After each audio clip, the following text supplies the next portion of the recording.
ప్రకాష్ రెడ్డి గారు, మనకి చాలా సమయం ఉంది, ఒక మంచి చర్చ. సరే, రోజు మీరు వాళ్ళు ఎలాగో తిట్టుకుంటూనే ఉంటారు, ఇవన్నీ పక్కకు పెడితే నిజంగా రాజ్యాంగం రాసుకున్నప్పుడు ప్రపంచంలో చాలా దేశాల్లో చాలామంది చెప్తుంటే రోమాలు నిక్కపడుచుకుంటాయి. మనకి అసలు వయోజన ఓటు హక్కు అనేది చాలా దేశాల్లో లేదు. మొన్నబడిదాకా అమెరికాలో కూడా లేదు, మహిళలకు ఓటు హక్కు లేదు, నిరక్షరాస్యులకు ఓటు హక్కు లేదు, ఇలాంటి అంశాలు కానీ లేదు. రాజ్యాంగంలో ప్రాథమిక హక్కులు లేదంటే రాజ్యాంగపరమైనటువంటి హక్కులు, రూల్ ఆఫ్ లా, అందరికీ చట్టం శిరోధార్యం, అందరినీ సమానంగా చూస్తుందని చెప్పటం. అలాగే ఈ దేశం నిజంగానే చాలామంది చెప్పినట్టు అసలు ఎప్పుడు భారత్ ఇవాళ ఉన్నటువంటి భారతదేశం ఒక దేశంగా ఎప్పుడు లేదు. అవి అనేక సంస్థానాలు, చిన్న చిన్న రాజ్యాలు, వీటన్నిటినీ కలిపి ఇన్ని భాషలు, మతాలు, కులాలు, ప్రాంతాలు, వర్ణాలు, వీటన్నిటినీ కలిపి ఒక దేశంగా మనం ఏర్పరచుకోవటం.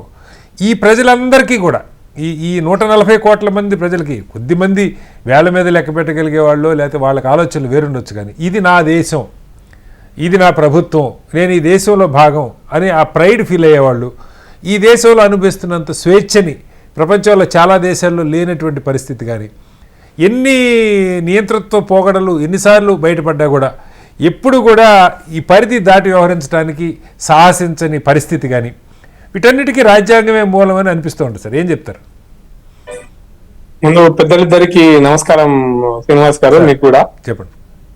ఇప్పుడు ఇండియా దట్ ఈస్ భారత్, ఇది భారత రాజ్యాంగం. అంబేద్కర్ రాసి ఇచ్చినటువంటి రాజ్యాంగం. ఈ రోజు 26 నవంబర్ 1949లో రాజేంద్ర ప్రసాద్ గారికి చేతుల మీద, అంబేద్కర్ గారి చేతుల మీదకి ఇచ్చిన రాజ్యాంగం యొక్క ఆ బొమ్మ చూసిన తర్వాత ప్రతి ఒక్కరు పులకించాల్సింది ఏంటంటే, ఆ రాజ్యాంగమే ఈ రోజు వరకు పక్కడ్బందీగా అవకతవకలు జరుగుతున్నాయి, తప్పులు జరుగుతున్నా, డైనమిక్ సొసైటీ, ఒక గతి ఉన్నటువంటి సమాజం, గతి ఉన్నటువంటి దేశం ఎప్పటికప్పుడు మార్చుకుంటూ, ఎప్పటికప్పుడు ప్రభుత్వాలను ఎంత పెద్ద ప్రభుత్వాలను చెక్ పెడుతూ ఆ ప్రభుత్వాల గుణపాఠాలు నేర్పుతూ ముందుకు పోతున్నటువంటి ఒక గొప్ప అంశాన్ని మనం గుర్తు చేసుకోవాలి.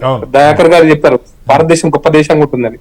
అన్ని అంశాల విషయంలో ప్రభుత్వాలు తప్పు చేస్తే ఆ ప్రభుత్వాలు నిలదీసినటువంటి, ఆ ప్రభుత్వాలకు చెప్పాల్సిన విధంగా చెప్పి సమాధానం చెప్పి ప్రభుత్వ ఆ పార్టీలను కరెక్షన్ చేసినటువంటి రాజ్యాంగం ప్రజలు కూడా ఉన్నారు. ఈ రాజ్యాంగంలో ప్రజల యొక్క భాగస్వామ్యం కూడా ఉంది. అంబేద్కర్ గారు ఇచ్చినటువంటి ఈ రాజ్యాంగం ప్రజల యొక్క భాగస్వామ్యంతో సఫలం జరుగుతుంది సార్. ఎంత చదువుకున్నారా, చదువుకోలేదా, ఉద్యోగుల, ధనవంతుల, కోటీశ్వరుల, నిరుపేదల, రోజు కన్నా అందరూ కూడా ఈ ప్రజాస్వామ్య యజ్ఞంలో భాగస్వాములు అవుతున్నారు. ఇది చాలా గ్రేట్ విషయం.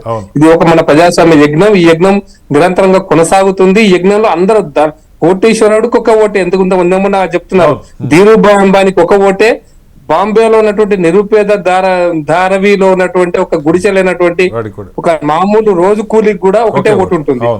అందుకోసమే ఇది ఈ భారతదేశం యొక్క ప్రజాస్వామ్యం యొక్క గొప్పతనం. కాబట్టి ఈ గొప్పతనం ఉంటది ఉన్నది కూడా. ఇప్పుడు ఒక మాట ప్రకాష్ రెడ్డి గారు, అంటే దీనిలో చిన్న పాయింట్ నాకు గుర్తొచ్చింది ఏంటంటే, ప్రజల్లో 140 కోట్ల మంది ప్రజల్లో 99% మంది రాజ్యాంగం చదివి ఉండరు, గ్యారంటీ. మనం ఏదో లా చదువుకున్న వాళ్ళు కొద్దిమంది ఇంట్రెస్ట్ ఉన్న రాజకీయాల్లో ఇలాంటి వాళ్ళు చదువుతారు చెప్తే, కానీ ప్రజలందరి మనసుల్లో సహజంగానే ఒక సహజ న్యాయం అంటాం కదా, అలా రాజ్యాంగంలో ఏం రాసిందో తెలియదు, కానీ వాళ్ళ మనసుల్లో వాళ్ళకి తోచిన పద్ధతిలో దాన్ని అన్వయించుకుంటూ ఇది న్యాయ విరుద్ధం, ఇది రాజ్యాంగ విరుద్ధం అని ప్రజలు ఫీల్ అయ్యే పరిస్థితి అయితే ఈ దేశంలో కల్చరల్గా మనకి దశాబ్దాలుగా అలా వచ్చింది అనుకోవచ్చా? జస్ట్ నేను అడుగుదాం అనుకున్నాను మిమ్మల్ని అంతే. శ్రీనివాస్ గారు ఒక మాట చెప్తా, ఒకటే మాట. ఇప్పుడు విద్యాసాగర్ రావు గారు, మా మాజీ గవర్నర్ గారితో మాట్లాడుతూ ఒక మాట చెప్పాడు.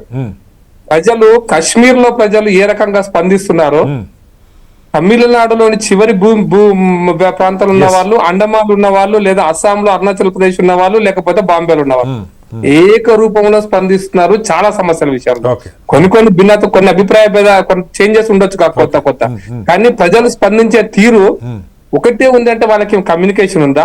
90% మంది మీరు అన్నట్టుగా రాజ్యాంగంతో కనెక్ట్ లేరు, ఒక 50% మంది పేపర్ తో కనెక్ట్ లేరు, ఒక 30-20% మంది టీవీతో కనెక్ట్ లేరు, ఇప్పటికి కూడా ఒక 10-20% మంది ఫోన్ తో కనెక్ట్ కాలేదు. ఇప్పటిదాకా 5 చదువు రాదు. సాగర్జీ ఒక పదవి ఉపయోగించాడు. రోజు పొద్దున లేచి గొర్రెలు కాసుకొని గొర్రెల దాకా పోయి మధ్యాహ్నం వచ్చేంత తిండి తిని మళ్ళా గొర్రెలకు పోయి రాత్రి వచ్చి గొర్రెల ఇంట్లో దొడ్ల తోలి పండుకునే వ్యక్తికి లేదా రాజకీయాల్లో ప్రభావితంగా ఉండేటువంటి వ్యక్తి ఒకే రూపంగా స్పందిస్తున్నాడు కదా, ఏంది కనెక్ట్, సైకలాజికల్ కనెక్ట్ ఏంది ఈ దేశంలో అనేటువంటిది ఆలోచించేస్తాడు సార్. పొద్దున కూలి చేసుకుంటాడు, పొద్దున కూలికి పోతాడు 8 గంటలకు, రాత్రి 8 గంటలకు కూలి చేసి వస్తాడు, కూరగాయలు అమ్ముకుంటాడు వస్తాడు. ఆ వ్యక్తి రాజకీయాలు చేసే వ్యక్తి ఇద్దరు కూడా ఒకే రూపంలో స్పందిస్తున్నారు. వాళ్ళ యొక్క భావజాలం ఒక్కటే ఉంటుంది, వాళ్ళు ఓటేసేటప్పుడు కానీ ప్రజల సమస్యలు స్పందించేటప్పుడు కానీ. కాబట్టి వానికి ఏది కరెక్ట్, వానికి ఏం తెలియదు కూడా, పేపర్ చదివింటాడు, టీవీ చూసింటాడు, కానీ స్పందిస్తున్న తీరు ఒకటే ఉంది కదా. That is the greatness of our culture. మన సంస్కృతిలో గొప్పతనం మన రాజ్యాంగాన్ని అంత అద్భుతంగా నిలబడుతుంది. దీన్ని అర్థం చేసుకున్న అంబేద్కర్ ఈ రాజ్యాంగానికి అంత ఫ్లెక్సిబిలిటీ కూడా ఇచ్చాడు. అంత ఎంత కఠినంగా ఉందో అంత ఫ్లెక్సిబుల్ గా ఉంటుంది రాజ్యాంగం. శ్రీనివాస్ గారు దాంట్లో అనేక మార్పులు చేసుకునే అవకాశం ఉంది. ఒక్కొక్క పార్టీ ఒక్కొక్క అధికారంలోకి వచ్చినప్పుడు ఒక్కొక్క రకమైన మార్పు చేసుకున్నారు. మార్చే అధికారం కూడా అధికారంలోకి వచ్చే పార్టీకి ఉంది. దాంట్లో పార్లమెంటు, లోక్సభ, రాజ్యసభ ఎవరి పనులు వాళ్ళు, రాష్ట్రాలు ఎవరి పనులు వాళ్ళు, మంత్రిత్వ శాఖలు ఎవరి పనులు వాళ్ళు, రాష్ట్రాల పనులు, కేంద్ర పనులు, ఇంత అద్భుతమైనటువంటి రాజ్యాంగం ఇచ్చినటువంటి రోజు కాబట్టి నేను దాన్ని క్వశ్చన్ చేయట్లేదు. మరి వాళ్ళు మా మీద ప్రత్యర్థులు దీన్ని మనువాదులన్నా, రాజ్యాంగాన్ని నిరసిస్తున్నారన్నా, రాజ్యాంగాన్ని తప్పుదో పట్టిస్తున్నారన్నా, మేము మాత్రం ఒకటి బీజేపీ ఒకటి మొత్తం చెప్తున్నాం, ఈ రాజ్యాంగం యొక్క మూల సూత్రాలే ఈ దేశం యొక్క ప్రజాస్వామ్యానికి మూలమవుతుంది. అది ఈ భారతదేశం యొక్క ప్రజల యొక్క సాంస్కృతిక వారసత్వం అని చెప్తున్నాం. మళ్ళీ పదం ఉపయోగిస్తున్నా, ఇదే ఈ రాజ్యాంగాన్ని నిలపడానికి కూడా కారణం అవుతుంది. చాలా స్పష్టంగా చెప్తున్నా. ఎందుకు చెప్తుంటే ప్రజాస్వామ్యంలో ఈ దేశం ఒకటి కాదు అనేటువంటి అభిప్రాయంతో తప్పుగా ఉన్నారు ఈ దేశంలో కొంతమంది. నేను ఒకటే కల్చరల్ ఈ దేశం ఒకటి ఎందుకు చెప్తున్నా అంటే శ్రీనివాస్ గారు, రామేశ్వరంలో సైకత లింగం ఇసుక లింగాన్ని తయారు చేసిన రాముడు ఉత్తర భారతీయుడు, ఏదో చక్రవర్తి ఆర్యుడో వాళ్ళ భాషలో ఏమన్నా కావచ్చు. మనకు మానస సరోవరం కైలాస పర్వతాన్ని రామేశ్వరం ఉన్నటువంటి వ్యక్తి ఒక పవిత్రమైన భూమిగా ఫీల్ అవుతాడు. లేదా గంగా నదిని, లేదా వారణాసిని, లేదా కాళికాదేవిని, బెంగాల్ ఉన్న కాళికాదేవిని, సోమనాథ లింగాన్ని దేనైనా పవిత్రంగా ఫీల్ అవుతాడు రామేశ్వరం ఉన్న వ్యక్తి. ఢిల్లీలో ఉన్న వ్యక్తి మధురైలో కంచి కామాక్షి మా దేవత అనుకుంటాడు. This is the cultural nationalism. ఇది భారతదేశం అందుకోసమే వెస్టర్నైజ్డ్ స్టేట్ నేషన్ థియరీ నుంచి, కమ్యూనిస్ట్ భావజాలం స్టేట్ నేషన్ థియరీ నుంచి భారతీయ కొనులు ఆలోచిస్తే భారతదేశం సాంస్కృతికంగా ఒక జాతి, ఈ జాతి యొక్క మూలాలు, ఈ జాతి యొక్క భావజాలం ఈ రాజ్యాంగాన్ని మంచిగా నడిపిస్తుంది కూడా. పక్కా చెప్తున్నా, మన వారు చెప్పిన దయాకర్ గారు చెప్పిన చివరి పదం, ఎస్, ఈ రాజ్యాంగం యొక్క పునాదుల మీదనే ఈ దేశం ఖచ్చితంగా ప్రపంచ దేశాలను శాసించే రోజుకి వస్తుందని మాత్రం నమ్ముతుంది.